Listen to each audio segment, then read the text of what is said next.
do know it's working. I want to thank Jonathan for helping put this together. He's terrific.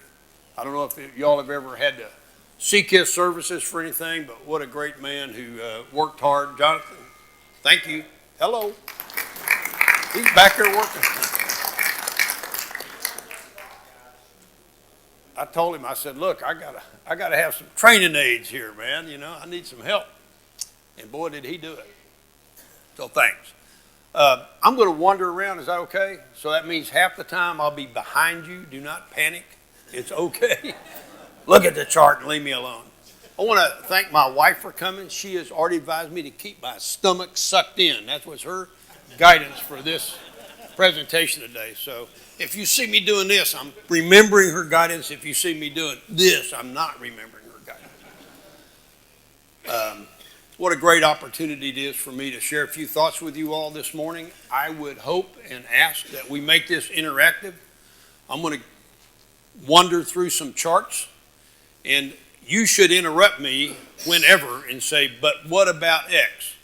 So, and if you don't, I'm going to call on Jonathan and tell him to shut it down, and we're going to ask you questions. I'll ask you questions.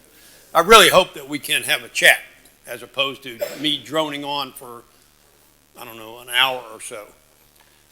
And that you will have an opportunity to ask questions, and maybe I can give you a coherent answer. Everything I will share with you today is as a private citizen. And second, everything I'll share with you today is partially debatable. And so you may have a better answer. And these are my assessments from my experience in the military and my frequent travels to that region. And I just returned from Northeast Asia about 2 weeks ago, having spent a week there and was able to, I hate to use the word consult because I don't know what that means. But I had good meetings with the government officials of South Korea and their military leaders, and good meetings with the U.S. military folks over there. I made a very average presentation to an international economics group, which I won't bore you with today. And then I came home. So I have a few odds and ends that I picked up on from that incursion into the area that you might find of interest. So what I'd like to talk about today with two things. Jonathan told me, by the way, on this thing will destroy the earth if you push the wrong button. So I was thinking about mailing this baby off to Kim Jong-un in North Korea. Say, don't worry about it, pal, just use this. But Jonathan told me use the right and left buttons, and if you touch anything else, there's lots of stuff going to happen that you won't like. So if I screw this up, Jonathan, I apologize. But I'm going to push buttons and see what happens. I used to push all kinds of buttons connected to weapon systems, so when I see this, I go, oh boy, this is not going to go well. So please jump right in. If you can't see, get a place. I am going to use these charts, and for sure, ask questions. Does anybody have a question? All right, I'll go ahead and start. Let's see what happens. Bingo. So just off the top, I do believe that spiritually and from a Christian perspective, when we often think of our religion, we think Middle East, we think Jerusalem, fair enough, we should, a lot. We think Europe, Heidelberg. I lived in Heidelberg for I don't know how many years, a ton. We think of everything other than Asia. But of course, our God made the world. He didn't make just the Middle East, nor did he just make Jerusalem. He made the whole joint.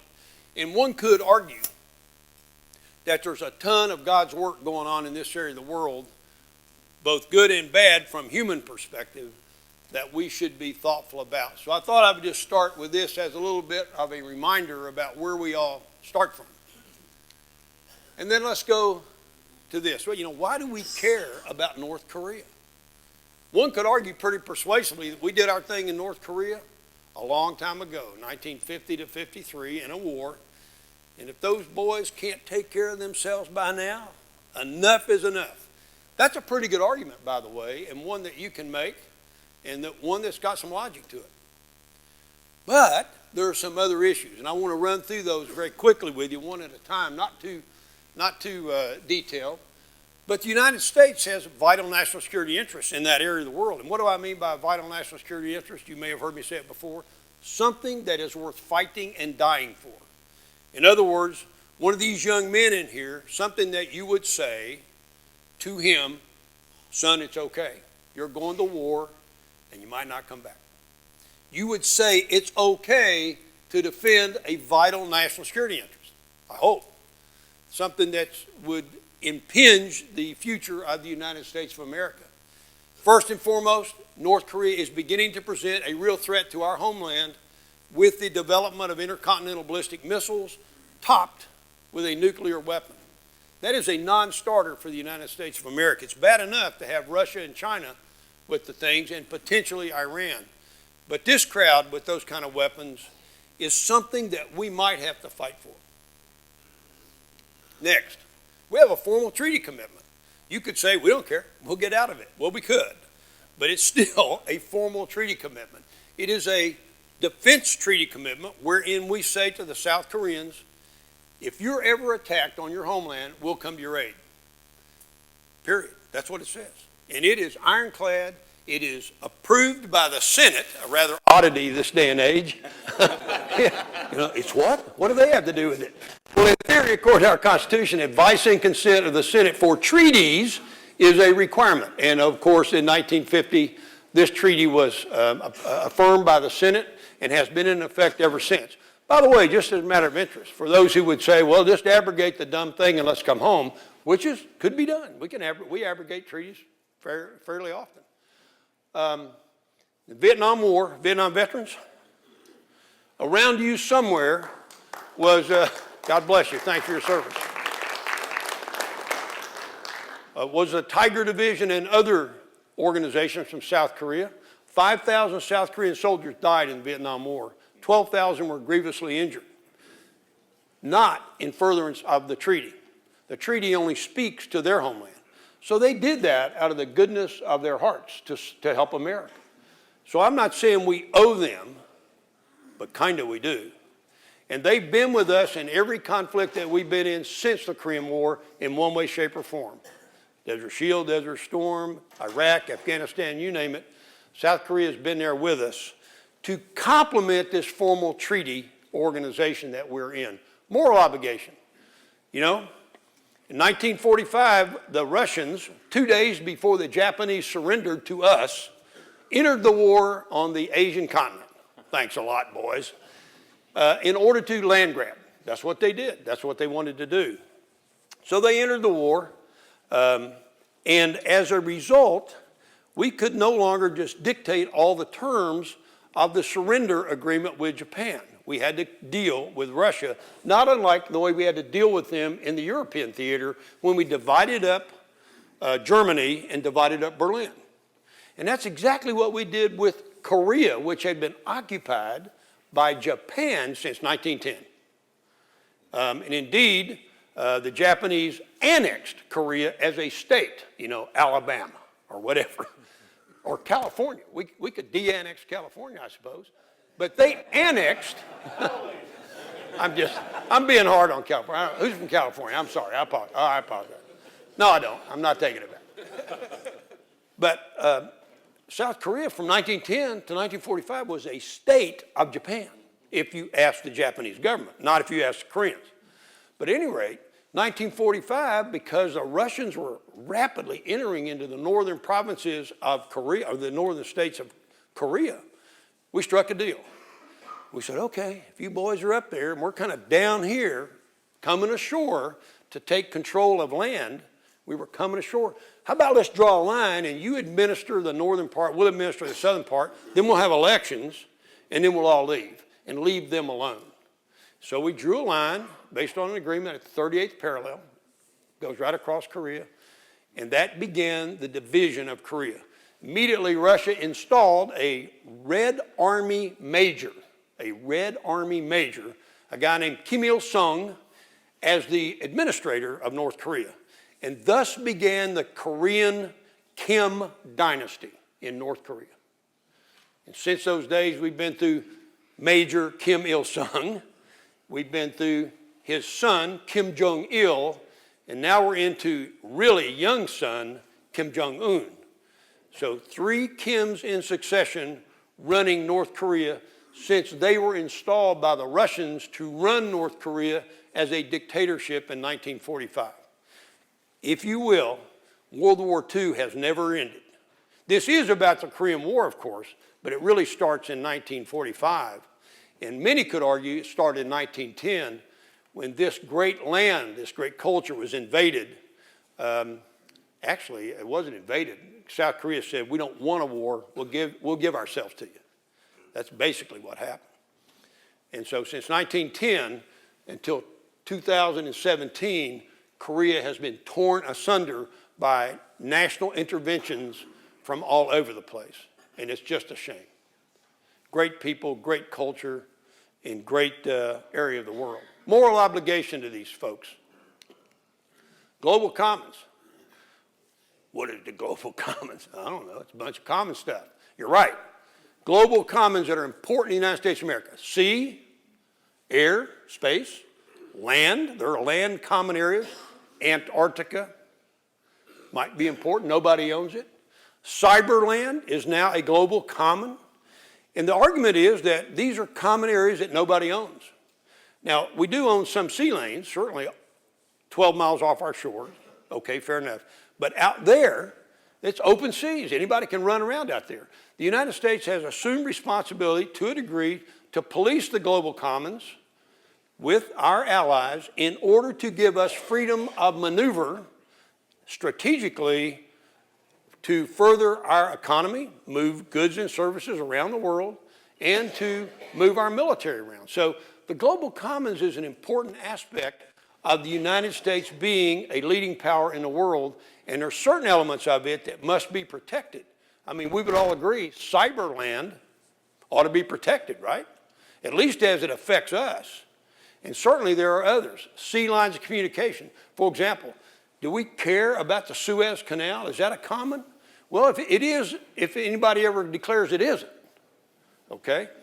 What about the Persian Gulf and the Straits of Hormuz into the Persian Gulf area where all the oil is? We don't really care anymore, by the way. I'll talk about that. So, I mean, there are these global commons areas. Certainly, in space, space is declared a common area. Nobody owns space, one would argue, hopefully. Airspace, other than over people's countries. So there are a lot of global commons issues, and North Korea is directly engaging in cyber war against the United States of America today. Run for your lives. I pushed the wrong button. Okay, you can stay. If we all end up, well, I'm not going to say it. So at any rate, North Korea is at war with the United States today at this very moment, interfering in our cyber world. Yes, sir. What about the concept of an EMP strike? That's Sure. been out there, very prominent. EMP goes back to vital national security interest, threat to our homeland. That's not, EMP is not really cyberland. That is shutting down an electronic sphere with a nuclear weapon that bursts at high altitude, and the protons that come out of that thing shut down electrical devices. They do. They will wipe out a system. You do have to design the bomb a little strangely so that it's not destructive, that it's really putting out emissions. Pretty easy to do. But that is a direct threat, and what I would say falls under a threat to our homeland from ICBMs with a nuclear weapon to either blow stuff up. Chicago. Go ahead and do it. Who's from Chicago? I'm sorry. Did I say that? Or, for example, an EMP device over almost anywhere in the United States to disrupt our electronic sphere, including our use of cyberland. So the answer is yes. Big deal. That can be threatened as this is threatened and is part of the global commons interference that North Korea can and is doing. By the way, you wouldn't believe it, but under global commons, the sea lines of communication are actually affected. What are you talking about? They don't control nothing in the ocean. They do indirectly, I'll show you that in a little while, that we have to worry about North Korea and their buddy China as it impacts the sea lines of communication that we hold very important. and it's pure economics. South Korea is the 11th largest economy in the world. You've heard me say this before. It is a juggernaut. Size of Indiana, they say Kansas, half of which, many say 2/3, is uninhabitable due to high mountains. So take half of Indiana and make the 11th largest economy in the world. Take a shot at it. Can't do it, but they can. These are industrious, hardworking, get the job done folks. Huge businesses, Samsung, Hyundai, POSCO Steel, largest shipbuilding company in the world. It goes on forever. This is a juggernaut economy. It's free market by and large. It is free market. And of course, the United States champions free market economies globally. That's what we do. And so it's pure economics. We trade with them, they trade with others, and they get their wealth through free market economics, not controlled the government. So this is all a big deal.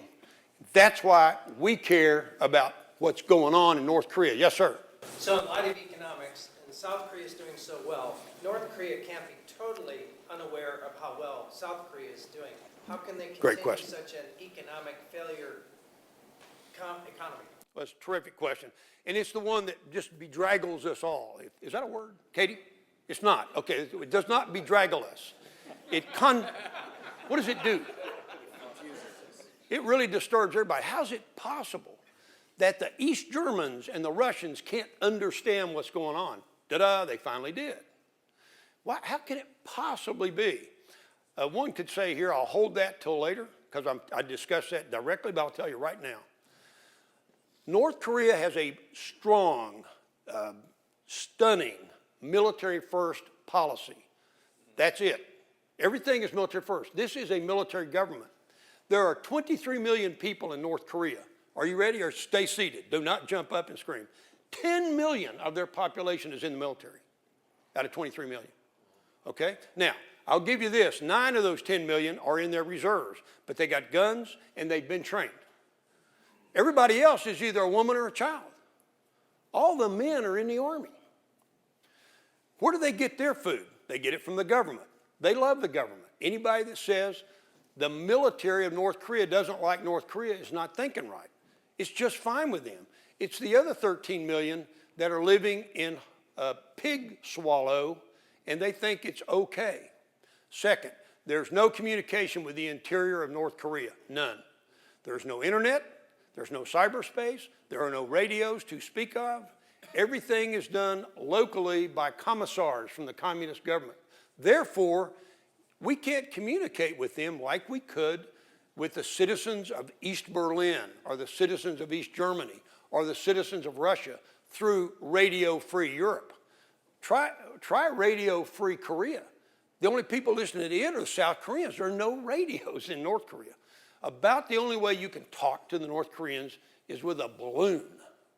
Okay, so it's hard to talk to these folks. They are brainwashed. They believe desperately that the United States is going to attack and kill them. They've been trained and taught this their whole lives. North Korea must have an enemy to pull off what they're pulling off, and we're it, along with South Korea. Without an enemy, then and only then do the people of North Korea begin to ask a question: what am I doing in the army today? But as long as we're the enemy and we're preparing to invade, and they can prove it, and the great leaders in Pyongyang, now Kim Jong-un, are protecting them from this horrible United States who tried to kill them all in 1950, but didn't pull it off because we defended them. Until they don't have an enemy, there will be no internal insurrection, and there will be almost no communication with the North. They do not allow it. Consequently, they control the narrative 99.9%.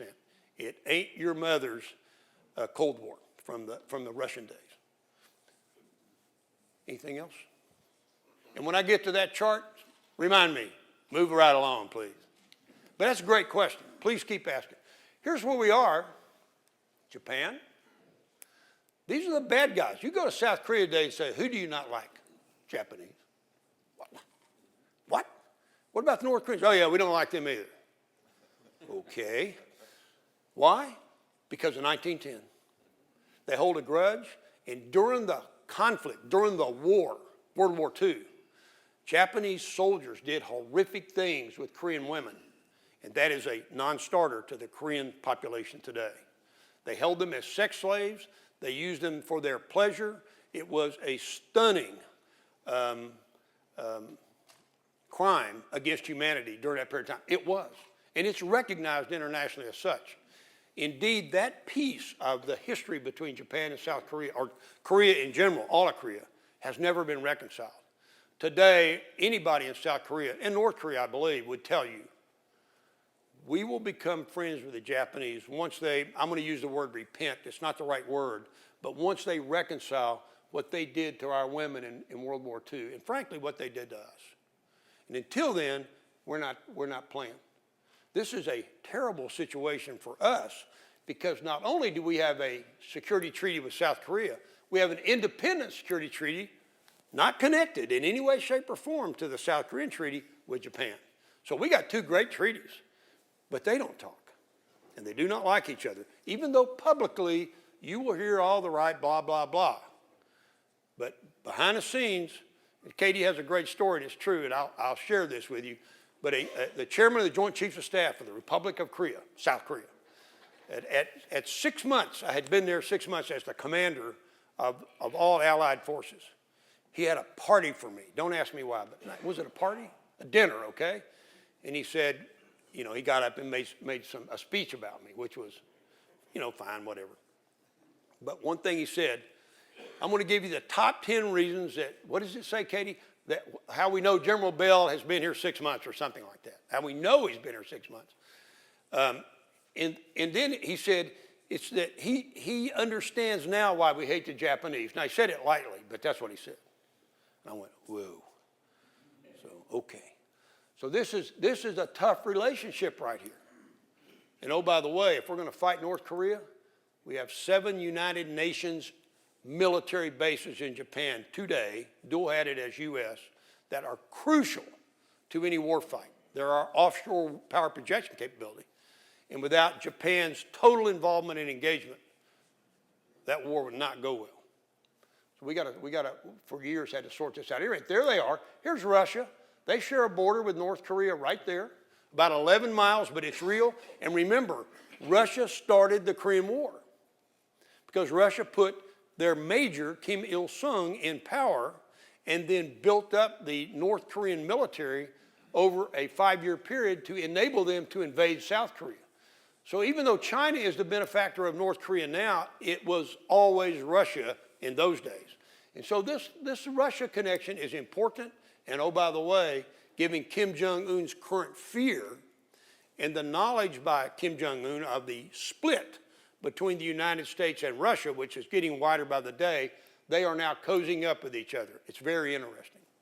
So you got Russia here, Japan here, here's China everywhere. Beijing is here, and notice, Beijing and Seoul are closer to each other than Seoul is to Tokyo. In other words, Seoul and Korea is an Asian peninsula. This isn't an island somewhere, duh. It's part of Asia. Just ask anybody in Beijing. And someone would argue, well, you know, they're Koreans, but they're probably Chinese, you know. This is part of the East Asian mainland, and everybody there believes that this stuff ought to be kind of yellow. And it's not. It's a separate culture, 100%. The citizenry is separate. They look different. They are different. But these guys don't necessarily believe that. So you got China over here, and then, of course, there's North Korea. 38th parallel runs east-west here, but you can see the actual border, as we call it now, between the two is jagged, southwest and northeast, and that's because that line is the military demarcation line. It's the line along which the two armies stopped fighting in 1953. So you boys stay there, we'll stay here, and we'll put a fence between us. It approximates the 38th parallel, but it's crooked. And it ended up at 38th parallel as stalemate. So 38th parallel, this is one of the parallels. I don't know what that is. One of these young folks knows. But there's one of those that goes right through here. And there's the actual DMZ, demilitarized zone, 10 miles wide. And in the middle of it is a military demarcation line. That's where the two armies backed off, and that now forms, for all practical purposes, the border between these two countries. 23 million North Koreans, 53 million South Koreans. If you were a South Korean today, free market enterprise, burgeoning economy, it looks like Dubai. I mean, it's just rocking. It makes our infrastructure look old. If you were a South Korean, you would say that you were surrounded, and you would believe it. Bad guys everywhere. Bad guys, bad guys, bad guys, bad guys. And an ocean. Not good. South Koreans feel surrounded every day of their lives. And you know what? They are. We're the only good guys in the equation that have stuck by their side since 1945. Not a bad deal, United States. Well done. Any questions about the turf? Okay, Katie, what's the question? Oh, keep moving? Okay. I'm not getting through this whole pitch. I know that. Not a game going on. I believe it's biblical. You're a retired general. What's her rank? Boss? Admiral. 5-star. MacArthur, something. I don't know. Yes. Her name is Yes. I don't know, but it's a trip every day.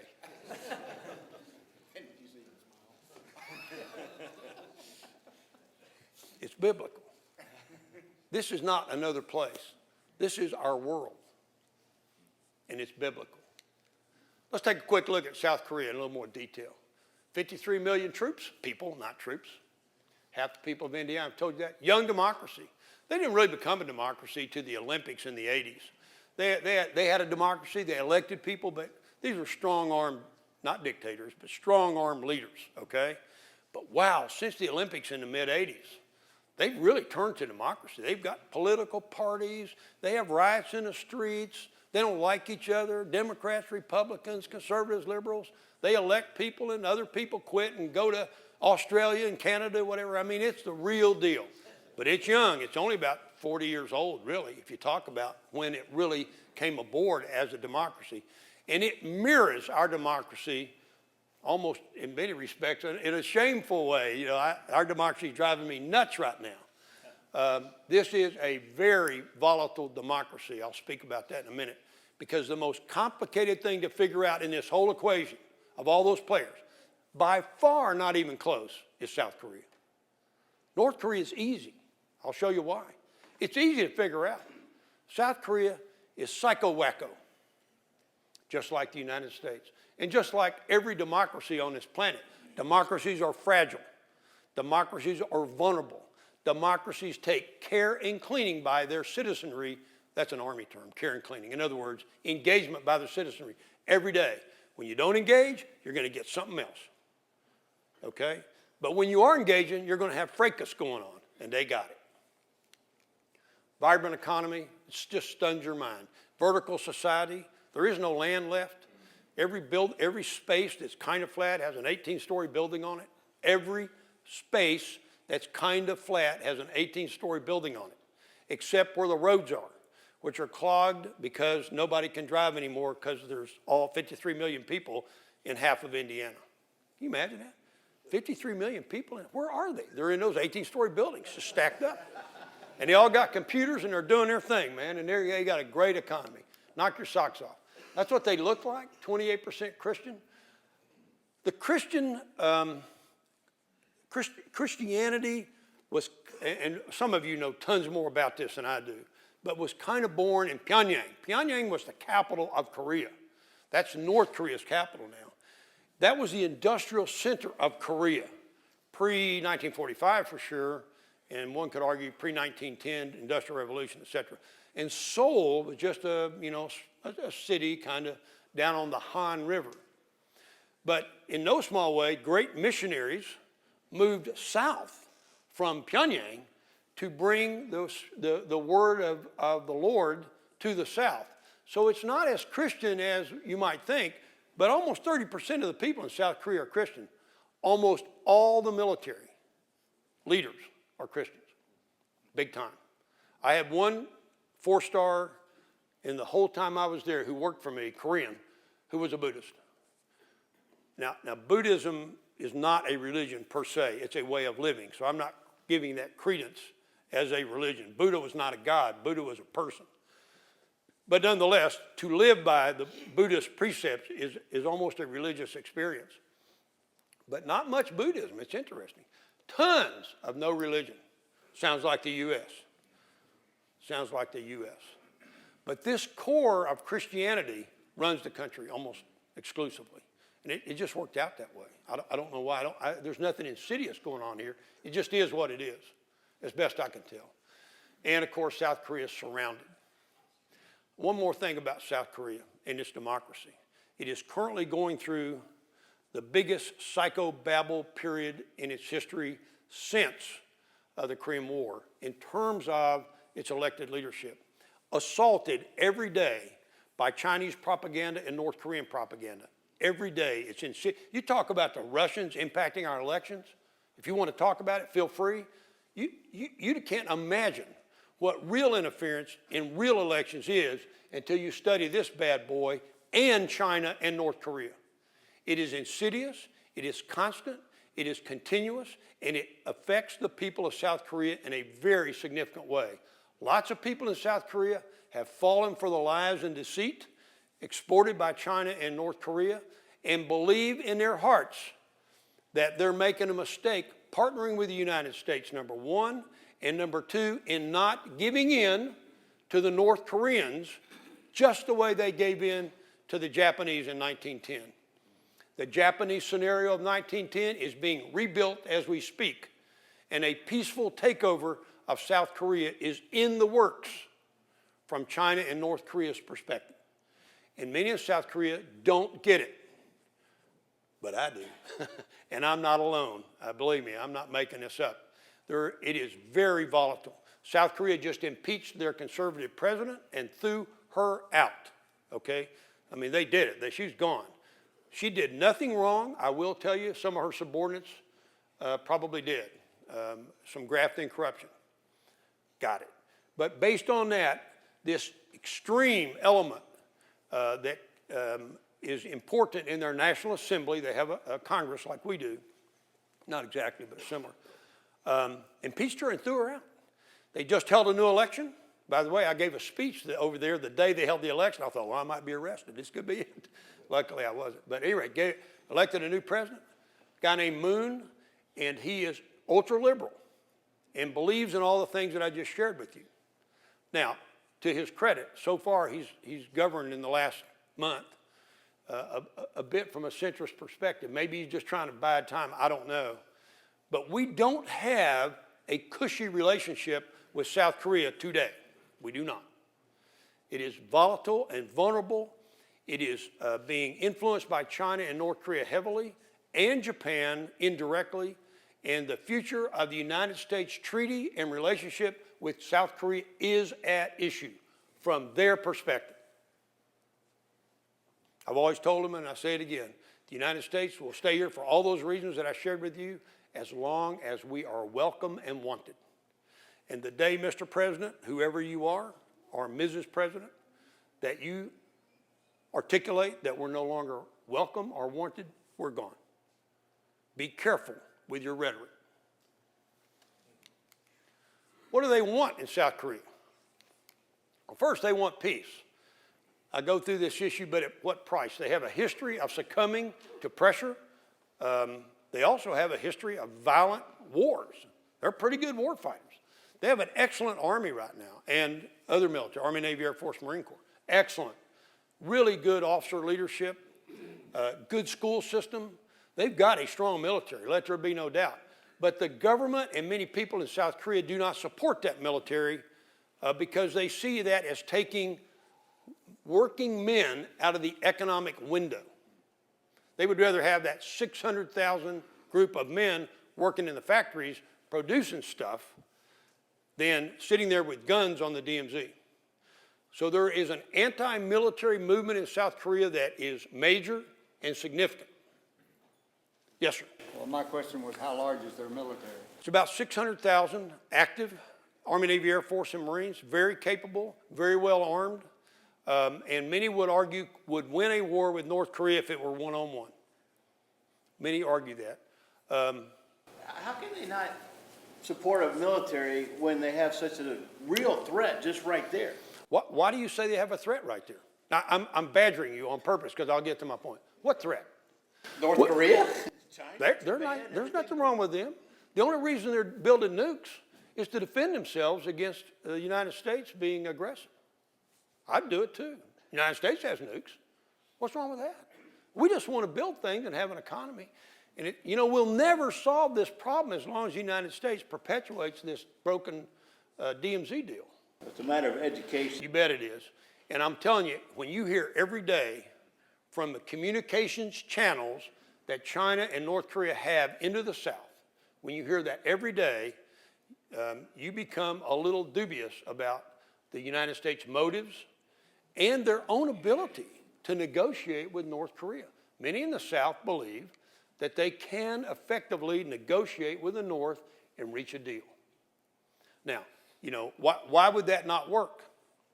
Because 17 deals since 1945 have been negotiated with North Korea, and they broke every one of them before they signed them and insidiously undermined those agreements while they took advantage of the gimmies they were offered as a result of the agreements. So, I can show you every one of them, broken before they were signed. North Korea has never followed any agreement that they made with anybody. That is the nature of Marxist, Leninist, cult regimes, of which there's one left of this nature on the planet, North Korea. It's their nature. Believe me, when they say yes to a deal, they are lying every time. The average South Korean citizen, some believe what I just said, and many, many do not. They actually have never felt the sting of battle since 1953. How long ago is that? Closing in on 70 years. 2-3 generations.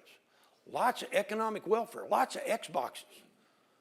I live here in my 18-story building. What is this stuff about North Korea? Many South Koreans, maybe most, will tell you they don't want to reunify the country, just be a problem for them. They just want to be left alone. But if it requires negotiating with the North, if the United States will leave us alone, we could probably strike a deal. And China will likely help us because they tell us they will. It is unbelievable what truth is based on history and what people think on that peninsula. There's a big gap. Big gap. Peace, but at what price?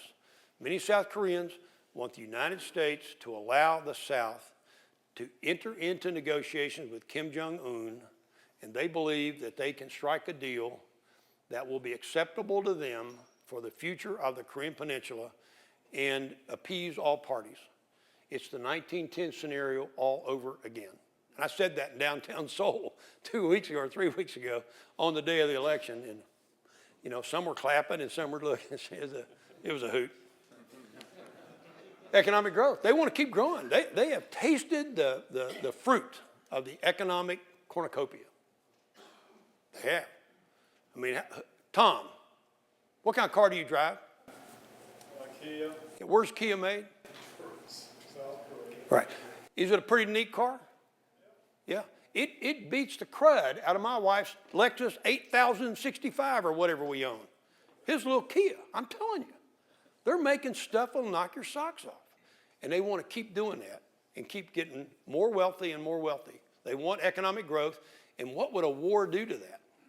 Better negotiate tonight. If we got to give Kim Jong-un a little something, come on, big guy, give you a little something on the table so that we can grow is better than a war. We can work our way through this. Many would argue on the peninsula. 17 broken agreements, all of them broken before they were signed. But number 18 is going to work just fine. Reunification. This is interesting. Many, if not most, are not certain about reunification anymore.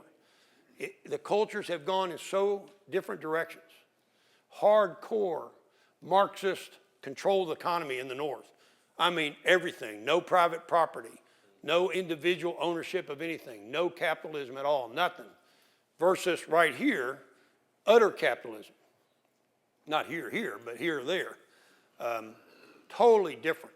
They look the same, their histories are the same, their old cultures are the same, but today North Korea and South Korea are just as different as the United States is from Iran in many respects. In many respects. So many people in South Korea say, reunification, yeah, right, absolutely, we look forward to it. Not. What does North Korea want?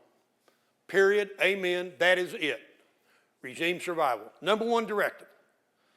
All communist dictatorships, cult-led, this is a family cult, by the way. Only a Kim can run North Korea.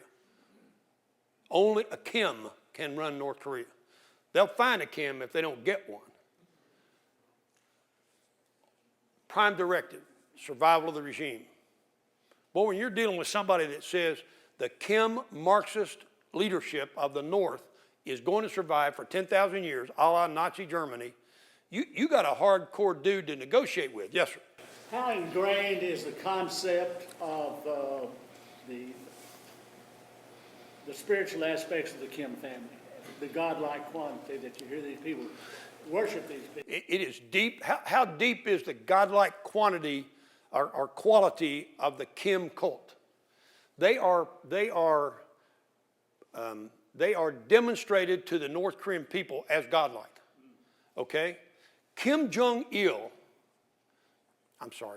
Il-sung is, I mean, it makes Saddam Hussein look like somebody they didn't care about. You remember the statue of him. This guy is exalted. He is the history of the country.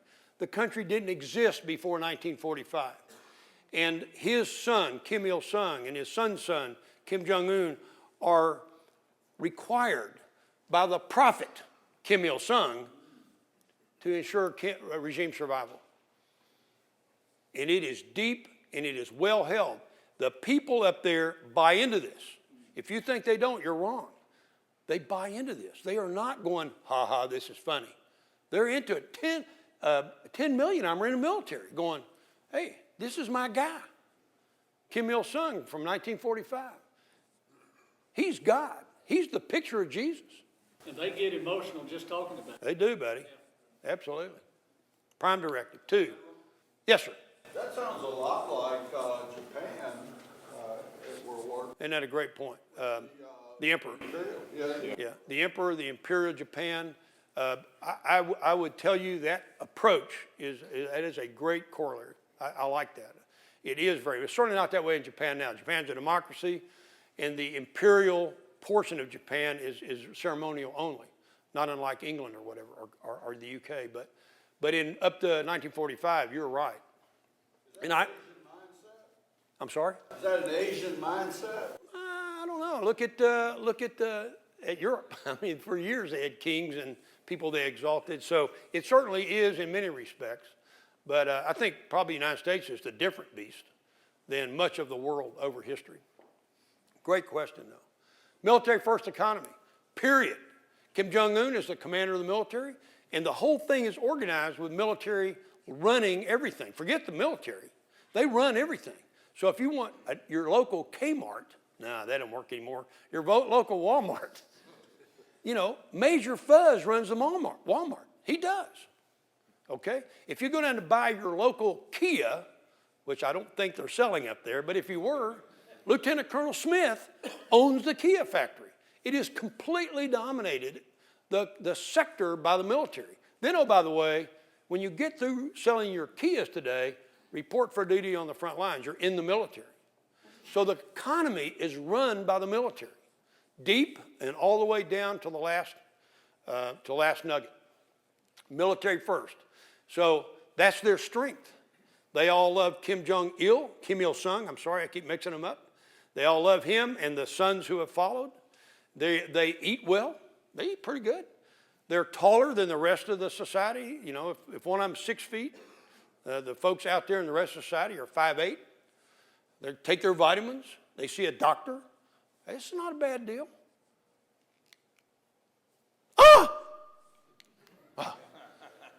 Did you feel that EMP, electromagnetic pulse? Okay. They need an enemy. They don't need an enemy. That's ridiculous. They must have an enemy. None of this works unless you have an enemy. You got to have an enemy. We're it, and so is South Korea. If somehow we weren't the enemy, there would be trouble. So they tell their society that we're going to invade. The average North Korean actually believes there's armadas in America, tens of millions, just waiting to invade North Korea. They believe it with every bit of their body. Yes, sir.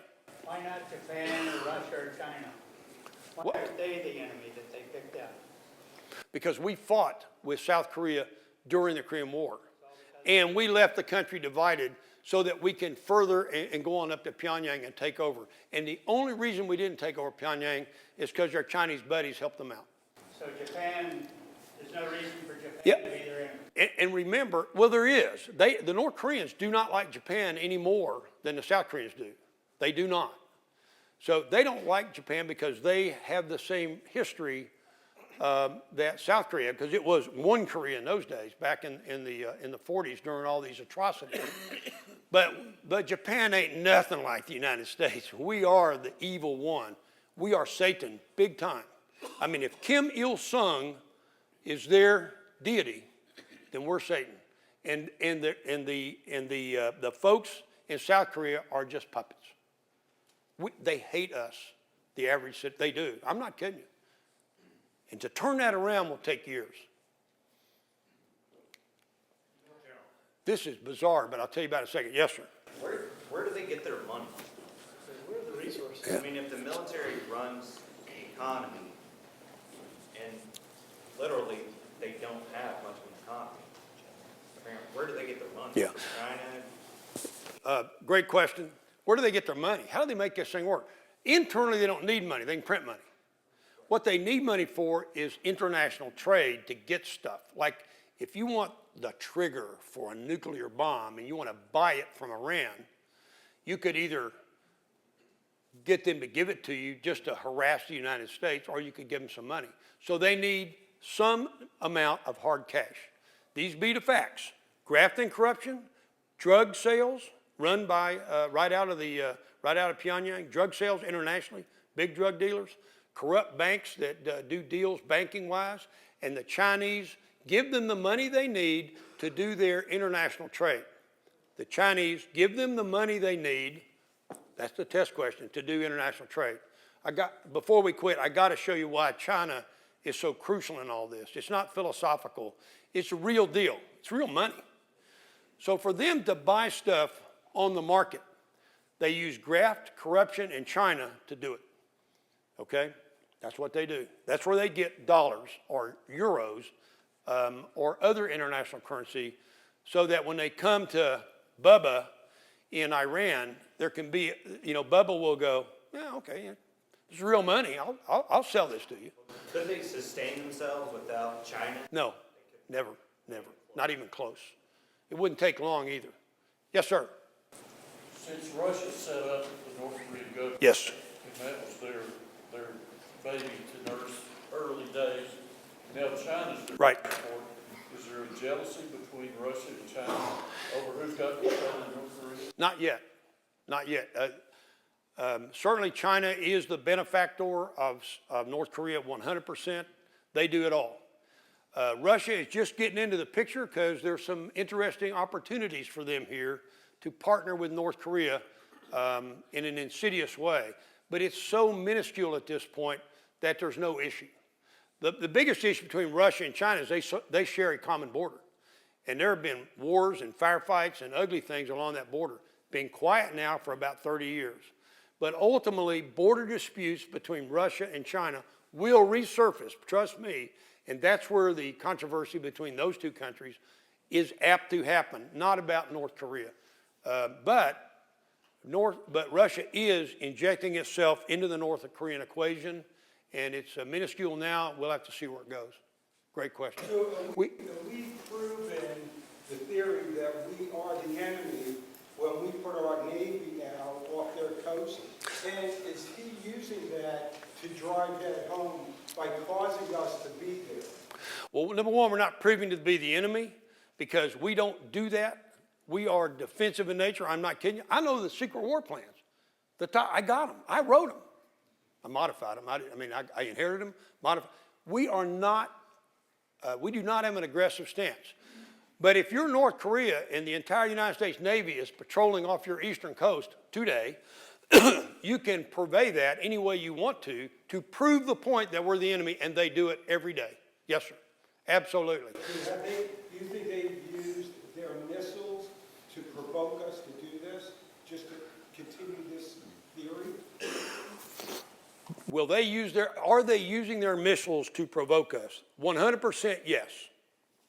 100%. What do they want from the United States? You just walked right into mine, nearing the last question. I got tons more. You want to stay till 1 o'clock? No, you don't. I don't want to stay. I don't say that. We're leaving. He's got nothing to do. We're leaving. You blundered right into this. You didn't blunder into it. It's a great question. Walked right in. Now, I'll kind of try to, I would love to show you a bit about China, and I will maybe. Peace treaty with the U.S. What do you mean they want a peace treaty with their hated enemy? Oh boy, this is the prize. This is the prize.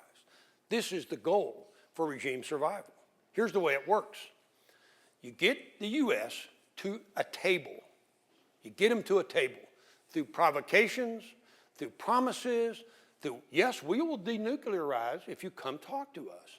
Yes, we will recognize South Korea as a democracy and we'll never mess with them again. Yes, we will small down our military to a teeny-weeny defensive force that will never bother anybody. We'll do anything if you, America, will sign a peace treaty with us and leave. Better watch the last two words. If they denuclearized, took their army down to a small defensive force, promised never to bother South Korea again, pretty good deal, right? Maybe we do leave, they think. And so if they can lie their way through that agreement and prove it with odds and ends on the table and sucker the United States into agreeing to this, and if the South Koreans say, we'd like to see America go, yeah, we don't want to be militarized, so the propaganda campaign pays off for China and the North. If that were to all happen, then this is the Vietnam scenario all over again, which they are copying. We get a little Paris Peace Accord deal. We make all these agreements. We never intend to follow up on them. And within 1 year of our departure, they will take over South Korea, 100% guaranteed, either through South Korea's benevolence, Japan 1910, because of China and North Korea's pressure, or they'll have a war and do it. And Americans, since they signed a peace treaty, just like Vietnam, will say we're done. That's their plan. That's their goal. It's in writing. We all know it. And we'll see if we're stupid enough to go to the table. God help us if we are. That's what they want, a peace treaty with the U.S. It's all fake, and they can't wait to get it. Yes, sir. Being a Navy person, Yes, sir. what is the size of the North Korean Navy? Yeah, they got a coastal navy, a riverine kind of navy. They're trying to change that a bit. Forget the numbers. Here's their strength. Numbers of people. Their strength is their submarine force. They have tons of small submarines that can take first and foremost special operating forces all over South Korean coastline and dump them out so that you disrupt South Korea in a war, physically disrupt it. Blow up bridges, blow up power plants, blow up this, blow up that. They get them ashore lots of ways. One of them is with submarines, okay? Second, they have some offensive submarines to disrupt and hopefully sink a U.S. ship. After all, if they sink a U.S. ship, we'll leave, right? They also have coastal frigates that are typical, 1960s vintage frigates they've gotten from Russia and China that patrol their coastline and conduct skirmishes with the South along the northern limit line. After all, the DMZ doesn't just stop at the DMZ, it goes out into the ocean. And the lines that go out into the ocean are called the northern limit line. They are contested every day. They are contested principally for fishing rights because there are tons of fish hanging around here, okay? So if your little fishing boat crosses the northern limit line, I'm going to shoot you. And if my little fishing boat crosses the northern limit line, you're going to shoot them. And oh, by the way, let's just forget the fishing boats and shoot each other. And that goes on all the time along the NLL. They have an adequate navy for a dinky little country. The United States would take it out in 2 or 3 days pretty easily. And it's targeted so that they don't get all these folks ashore in the south. Here's the catch. They are trying to develop sea-launched ballistic missiles. They've actually had some success. There's one tube in one submarine, and they took it out there and they shot this baby out of it, and it worked. So their thinking is, if we can park this baby off Los Angeles, then tell the U.S., forget the ICBM, right now we got a nuke somewhere in the Pacific, and we're going to shoot it at you if we don't finish this little deal. That is their goal. Sea-launched ballistic missiles, move them close to the United States, and threaten us with that piece of an armada. That's the issue, and it may lead to preemption by the United States, just like the ICBM on land might lead to preemption by the United States. Might I just give you the China chart and then break contact with you? Well, no, you know. Go forward. Oh, wait a minute. No, I'm not. Disregard that, you know, whatever. Who cares? We talked about that. Let me just tell you about this. By the way, you hear about China and North Korea every day from our government with respect to if China doesn't play, nothing happens. That is an understatement of the century because China wants status quo. They don't want to solve anything. Why would they? A reunified Korea on their eastern shores? A Korea that historically has kind of caused them problems? Much better to have them split. Why in the world, says Beijing, would we ever want to solve this? It's pretty cool. Let those people fight each other out. Keep Korea divided, of course. Pin the U.S. down. Pin the U.S. down. Are we pinned down in Korea? Sure we are. Strategically, we got troops ashore. We got airplanes ashore. We got airplanes and troops in Japan. We got the 7th entire fleet of the United States Navy parked in Japan, patrolling the area. We got 2 more carriers over there today running around North Korea. Are we pinned down strategically? Of course we are. Of course we are. They love it. Because if we're pinned down messing with North and South Korea, they can be adventurous elsewhere as they gain economic power. They can be adventurous elsewhere as they gain economic power. Yes, sir. China has tremendous investment in Africa, and it's not. You bet they do. Globally, Africa is an example, and it's uncontested. And one could argue, partially because we're pinned down. They love it. It's a strategic objective of China to keep us pinned down on the peninsula. They don't want us to leave. They want a divided Korea with status quo. It's their policy. So when they say, hey, we're going to get North Korea to denuclearize, we're going to work on this, it is a bunch of bull. They will never do it willingly. Notice, comma, willingly, underline. They want political and economic mastery over both Koreas independently. They've got it over North Korea. 90% of the North Korean economy depends on China, period. That's it. That's it. Everything they eat, breathe, and do everything. They do breathe a lot of Chinese lousy air, but they need doctors. But China is totally, North Korea is totally dependent on China. I could go through the numbers, I'll spare you. South Korea, well, surely they're not dependent on China. You want to bet? Who is South Korea's #1 trading partner in the whole planet? China, not the United States. #1 trading partner, China. Where is today, since there's not a bit of land left in South Korea, where is Kia and POSCO and Hyundai and Samsung et al.? Where are they locating their factories? And who are they employing in their factories? That's right, China.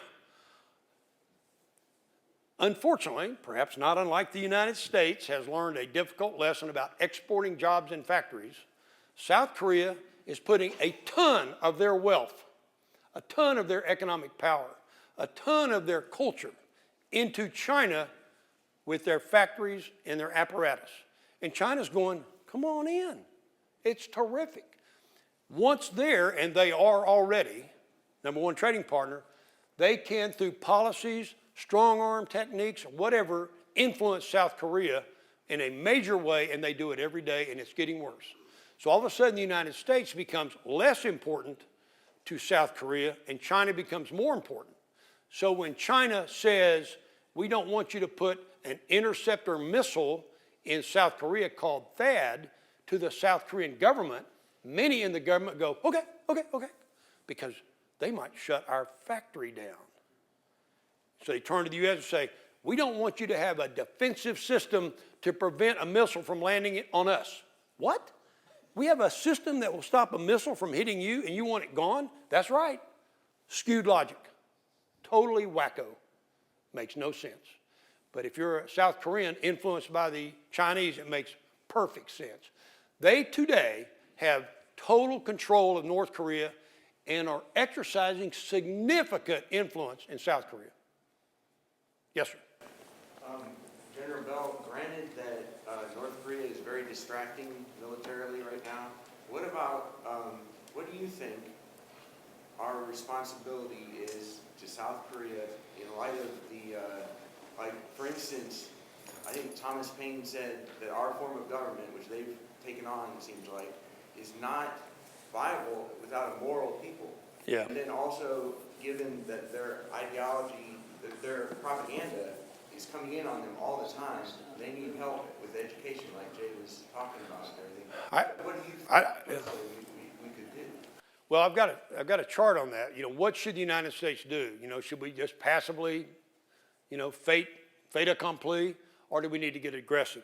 I probably won't share that chart with you, but we need to get aggressive in a very real way. And we are beginning to do it. I'm talking about preemptive military action.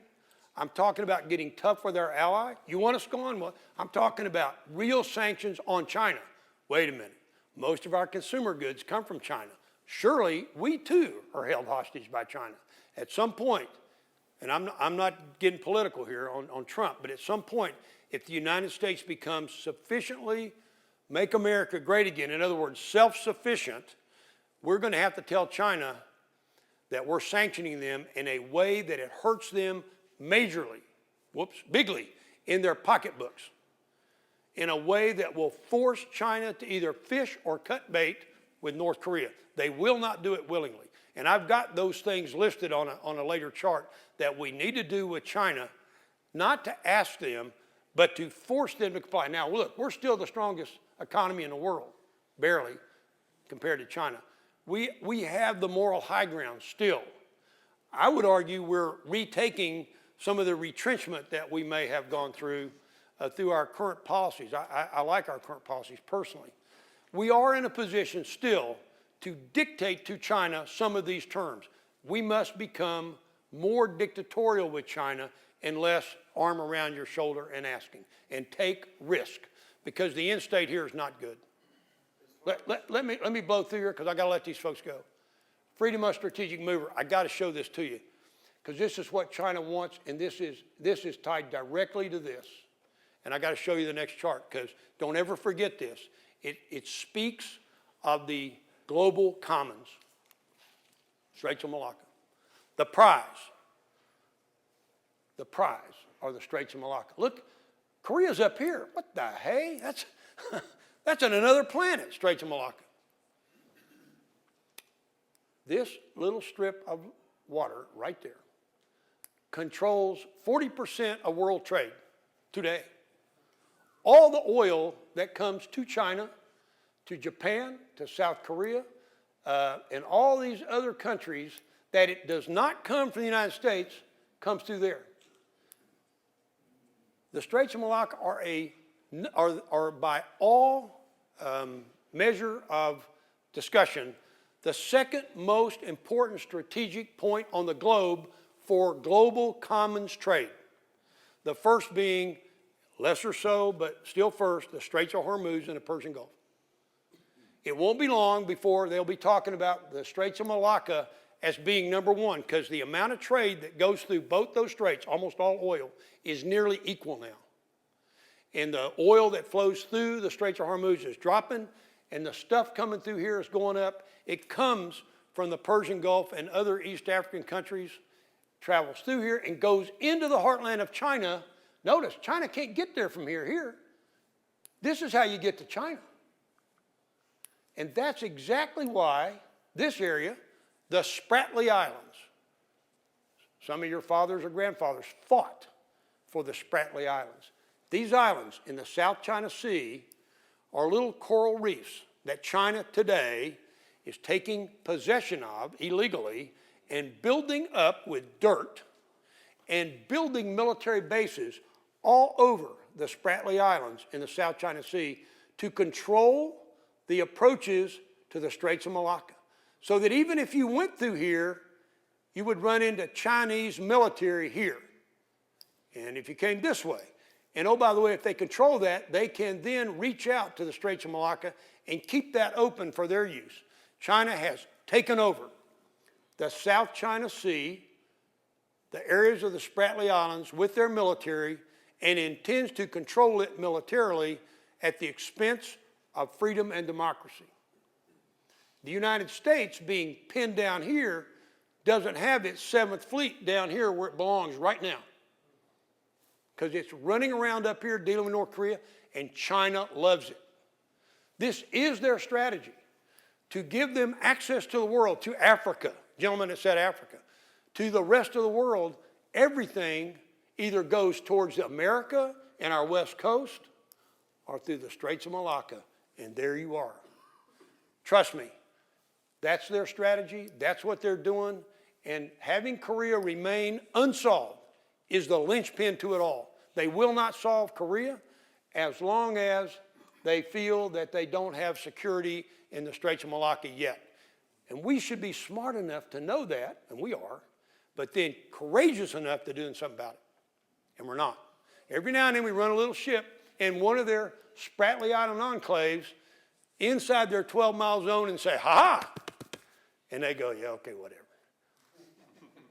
This is the strategic prize, Straits of Malacca, controlled by Chinese bases in the middle of the South China Sea on Spratly Island coral reefs that are now giant islands with military capability.